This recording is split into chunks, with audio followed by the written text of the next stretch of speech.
Ezra, Nehemiah గ్రంథాలు. ఇప్పుడున్న బైబిల్లో ఈ రెండు గ్రంథాలు వేరువేరుగా ఉన్నాయి. కానీ చాలా ముందుగా రాసిన ఒకే గ్రంథాన్ని రెండుగా విభజించారు. ప్రాథమికంగా ఈ రెండు ఒకే రచయిత రాసిన ఒక గ్రంథం. బబులోనీయులు యెరూషలేమును, దేవాలయాన్ని ధ్వంసం చేసి అక్కడి ప్రజల్లో అధిక భాగాన్ని చెరగా తీసుకునిపోయిన తరువాత రాసిన గ్రంథం ఇది. అది జరిగిన 50 సంవత్సరాల నుండి ఈ గ్రంథం గాథ ప్రారంభమైంది.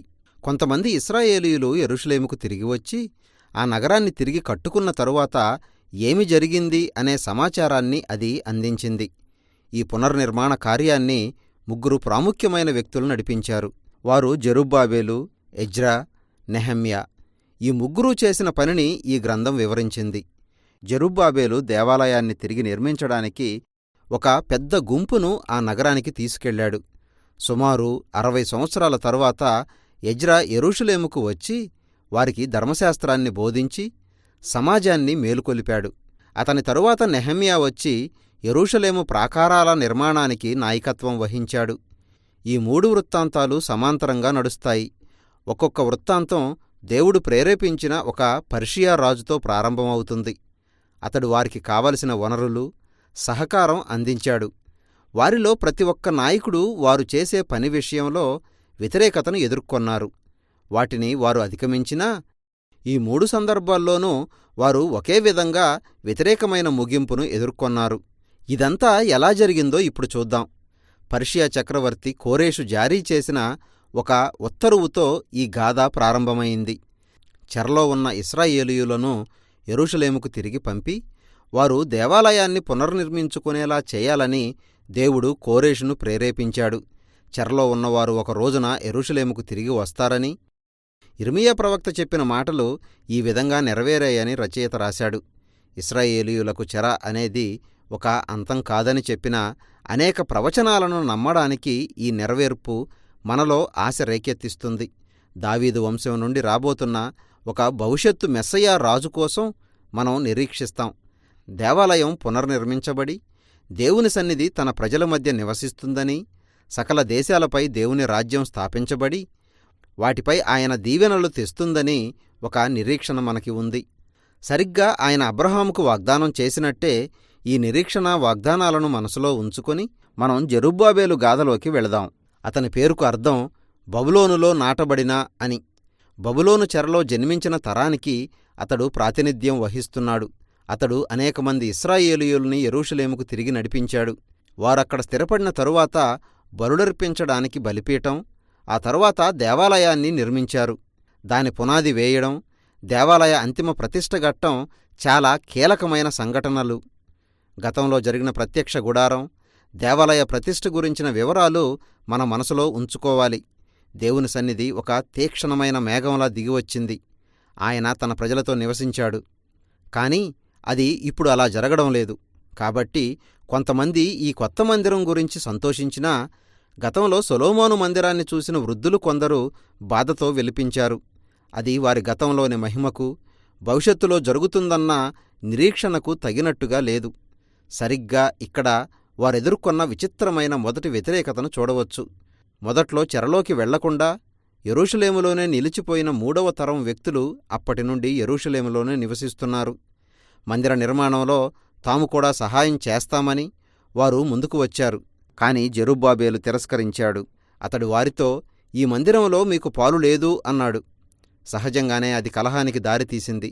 జెరుబ్బాబెలు దానిని బాగానే ఎదుర్కొన్నాడు. కాని అది కొంచెం వింతగా ఉంది. ఎందుకంటే ఇశ్రాయేలు గోత్రాలన్నీ ఏకమవుతాయని, వాటితో ఈ లోకంలోని దేశాలన్నీ కలిసి అంతిమంగా ఇశ్రాయేలు దేవుని రాజ్యస్థాపన జరిగినప్పుడు ఆయన్ని ఆరాధించడానికి సమావేశం అవుతారని ప్రవక్తలు చెప్పారు. కాబట్టి చెప్పాలంటే ఇది ఒక వ్యతిరేకమైన ముగింపులాగా ఉంది. తరువాతి భాగంలో మనం 60 సంవత్సరాల ముందుకు సాగుతాం. ఇక్కడ ఎజ్రా పరిచయమయ్యాడు. చెరలోకి వెళ్లిన ఇశ్రాయేలీయులకు అతడొక నాయకుడు, ధర్మశాస్త్రంలో ప్రావీణ్యత గలవాడు, బోధకుడు. పర్షియారాజు అర్తహషస్త అతడిని యెరూషలేముకు తిరిగి వెళ్లే మరొక గుంపుకు నాయకుడుగా నియమించాడు. ప్రజల్లో ఆధ్యాత్మిక, సామాజిక చైతన్యాన్ని తేవాలని అతని సంకల్పం. మన ఆశలు పెరిగిపోయాయి. ఈ గాథలో మనం మళ్లీ ఒక వ్యతిరేక గుంపును ఎదుర్కొంటాం. చెర నుండి తిరిగి వచ్చిన ఇశ్రాయేలీయుల్లో చాలామంది చెరలోకి రాకుండా యెరూషలేము ఆ పరిసర ప్రాంతాల్లో నివసించేవారిని వివాహం చేసుకున్నట్టు ఎజ్రా గమనించాడు. వారిలో కొందరు ఇశ్రాయేలీయులు కానివారు కూడా ఉన్నారు. అప్పుడు ఎజ్రా ధర్మశాస్త్రంలో ఇశ్రాయేలీయులు పరిశుద్ధంగా ప్రాచీన కనానీయుల్లో చేరకుండా ప్రత్యేకంగా ఉండాలని చెప్పిన ఆజ్ఞలను ప్రస్తావించాడు. యెరూషలేము ఆ పరిసరాల్లో ఉన్న ప్రజలు కనానీయుల్లాగానే ఉన్నారని అతడు ప్రకటించాడు. వారు చెర నుండి తిరిగి వచ్చిన వారిని మలినం చేస్తారని అతడు హెచ్చరించాడు. కాబట్టి ఎజ్రా ఒక పశ్చాత్తాప ప్రార్థన సమావేశం ఏర్పాటు చేశాడు. అది చాలా హృదయపూర్వకమైన ప్రార్థన. అతడు ప్రజల నాయకులందరినీ సమావేశపరిచి ఆ వివాహాలన్నింటినీ రద్దు చేయాలని, ఆ స్త్రీలను వారి పిల్లలను పంపివేయాలని ఒక విడాకుల తాకీదు జారీ చేశాడు. కొంతమంది మాత్రమే ఆ తాకీదు ప్రకారం జరిగించారు.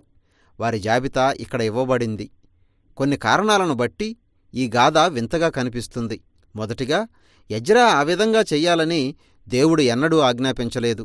యెరూషలేములో ఉన్న ప్రజల నాయకులే ఎజ్రాని ఆ పని చేయడానికి ప్రోత్సహించారు. రెండోది, చెర నుండి వచ్చినవారు తమ పరిశుద్ధత విషయంలో జాగ్రత్త వహించాలని ఆనాటి ప్రవక్త మలాకి వారిని హెచ్చరించాడు. అదే సమయంలో దేవుడు విడాకులకు వ్యతిరేకం అని అతడు చెప్పాడు. ఆ విధంగా ఆ తాకీదు విషయంలో కలిగిన వేరువేరు ఫలితాలు కూడా ఒక వ్యతిరేకమైన గుంపుకు దారితీశాయి. దీనితో మనం తరువాతి భాగమైన నెహెమ్యా వృత్తాంతానికి వెళ్దాం. అతడు పర్షియా ప్రభుత్వంలో అధికారిగా పనిచేస్తున్న ఒక ఇశ్రాయేలీయుడు. యెరూషలేము ప్రాకారాల దుస్థితి గురించి అతడు విన్నప్పుడు అతడు దేవునికి ప్రార్థన చేసి యెరూషలేము ప్రాకారాలు తిరిగి నిర్మించడానికి పర్షియా రాజు అర్తహషస్తా దగ్గర అనుమతి తీసుకున్నాడు. రాజు వారికి కావలసిన వనరులు సమకూర్చడమే కాక వారి భద్రత కోసం సైనికుల్ని కూడా ఏర్పాటు చేశాడు. యెరూషలేము చేరగానే అతడు తన నిర్మాణ కార్యక్రమం మొదలుపెట్టాడు. యెరూషలేము ఆ పరిసర ప్రాంతాల్లో ఉన్న ప్రజల నుండి అతనికి కూడా వ్యతిరేకత వచ్చింది. గాథలో మరోసారి ఇక్కడ గలిబిలి ఏర్పడింది. సమకాలీల ప్రవక్త జకర్యా దేవుని రాజ్యంలోని కొత్త యెరూషలేములో అయితే ప్రాకారాలు ఉండవు అని ప్రకటించాడు. దేవుని సన్నిధి దానిని ఆవరించి ఉంటుంది. సమస్త దేశాల నుండి ప్రజలు వచ్చి నిబంధనా ప్రజలను కలుసుకుంటారు. అయితే నెహెమ్యా దానికి వ్యతిరేకమైన విధానంలో పనిచేసినట్టుగా ఉంది. ఆ నగరం చుట్టుపక్కల ఉన్న ప్రజలకి యెరూషలేములో పాలుపంపులు లేవు అన్నాడు. అలా చెప్పడం సహజంగానే వారిలో కలహానికి దారితీసింది.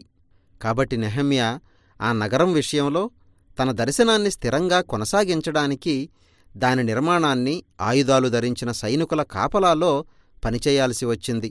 అసలు ఈ కార్యక్రమాన్ని వేరే విధంగా జరిగించడానికి అవకాశం లేదా అని మనం ఆలోచిస్తుంటాం. ఇదంతా ఈ గ్రంథం ముగింపును 2 రకాలుగా వెల్లడి చేస్తుంది. ఒకటి సానుకూలం, రెండోది ప్రతికూలం. ఎజ్రా, నెహెమ్యా ప్రజల్లో ఆధ్యాత్మికంగా చైతన్యం తేవడానికి అందరినీ ఏకం చేశారు. చెర నుండి వచ్చిన వారందరినీ ఒక పండుగ నిమిత్తం సమావేశపరిచారు. 7 రోజులపాటు వారికి ధర్మశాస్త్రం చదివి వినిపించి వారికి వివరించారు. అప్పుడు వారు అక్కడ తమ ప్రాచీన గుడారాల పండగ జరుపుకున్నారు. ఆ విధంగా ఐగుప్తు నుండి తమ నిర్గమంలో, అరణ్య ప్రయాణాల్లో దేవుని నమ్మకత్వాన్ని గుర్తుచేసుకున్నారు. ఆ తరువాత వారు తమ పాపాల విషయం పశ్చాత్తాపం వ్యక్తపరిచారు. దేవునితో తమ నిబంధనను నూతనపరుచుకుని ధర్మశాస్త్రంలోని ఆజ్ఞలన్నింటినీ పాటిస్తామని ఒప్పందం చేసుకున్నారు. యెరూషలేము దేవాలయం, దాని ప్రాకారాల విషయంలో వారు గొప్ప పండగ చేసుకున్నారు. ఇక ఇక్కడితో వారిలో గొప్ప మార్పు జరగబోతుంది అని మనం అనుకుంటాం. ఈ గ్రంథం ఒక నిరాశాజనకమైన మాటతో ముగిసింది. నెహెమ్యా ఆ నగరమంతా తిరిగాడు. ప్రజలు తమ నిబంధన వాగ్దానాలకు కట్టుబడి లేరని అతడు గమనించాడు. దేవాలయం నిర్లక్ష్యానికి గురికావడం, దాని నిండా అర్హత లేని వ్యక్తులు నియమించబడి ఉండడం చూసి జెరుబ్బాబేలు చేసిన పనంతా వ్యర్థమైనట్టు అతడు గమనించాడు. అలాగే ఎజ్రా చేసిన పని విషయంలో కూడా ప్రజలు రాజీ పడిపోయినట్టుగా చూశాడు. ప్రతి ఒక్కడూ ధర్మశాస్త్రాన్ని అతిక్రమిస్తున్నారు. ప్రజలు విశ్రాంతి దినాన పనిచేస్తున్నారు. చివరికి తాను చేసిన పనిపై కూడా అది ప్రభావం చూపింది. ఎందుకంటే ప్రజలు యెరూషలేము గోడల చుట్టూ దుకాణాలు ఏర్పాటు చేసి విశ్రాంతి దినాన వ్యాపారాలు చేస్తున్నారు. అదంతా చూసి నెహెమ్యా రెచ్చిపోయాడు. అతడు ప్రజల్ని కొట్టడం ప్రారంభించాడు. వారి జుట్టు పట్టుకొని లాగుతూ ధర్మశాస్త్రంలోని ఆజ్ఞలకు లోబడండి అని అరవడం మొదలెట్టాడు. అతడు తన చివరి ప్రార్థనలో తనను జ్ఞాపకం చేసుకోమని దేవుణ్ణి అడిగాడు. అతడు అది మాత్రం చేయగలిగాడు. దానితో గ్రంథం ముగిసింది. ఇది చాలా వింతగా ఉంది, కానీ మనం దానిని ఎదురుచూస్తూనే ఉన్నాం కదా. ఈ ప్రతికూల ముగింపు ఘట్టాలు ఈ గ్రంథంలో కావాలనే ఇమర్చబడ్డాయి. ఇక్కడొక ప్రశ్న రేకెత్తుతుంది.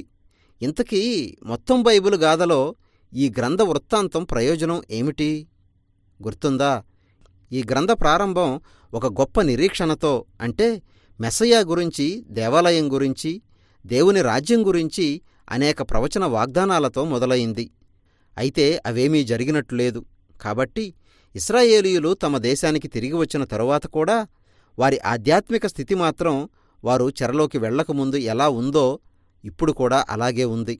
ఎజ్రా, నెహెమ్యాలు తాము చేయగలిగినదంతా చేసినా వారు చేపట్టిన రాజకీయ సామాజిక సంస్కరణలు వారిలో నిజంగా అవసరమైన హృదయ ప్రవర్తనను తేలేదు. కాబట్టి యిర్మీయా, యెహెజ్కేలు ప్రవక్తలు దేని గురించి నొక్కి చెప్పారో ఆ అవసరత మిగిలే ఉన్నదని ఈ గ్రంథం వెల్లడి చేసింది. దేవుని ప్రజలు తమ దేవుణ్ణి ప్రేమించి ఆయనకు లోబడాలంటే వారికి కావలసిందల్లా వారి హృదయాల్లో ఒక సమగ్రమైన, పరిపూర్ణమైన ప్రవర్తన. ఆ విధంగా ఈ గ్రంథం ముగింపు అధోముఖంగా ఉంది. అవును, అయితే ఈ గ్రంథాలు తర్వాత వచ్చే జ్ఞానసాహిత్య గ్రంథాలు, ప్రవక్తల గ్రంథాలను చదవడానికి మనల్ని త్వరపెడతాయి. వాటిలో దేవుడు ఏ విధంగా తన నిబంధన వాగ్దానాలు నెరవేర్చుకోబోతున్నాడో తెలుసుకుంటాం. ఇప్పటికి మాత్రం ఎజ్రా, నెహెమ్యా గ్రంథాలు మనకు వెల్లడి చేస్తుంది ఇదే.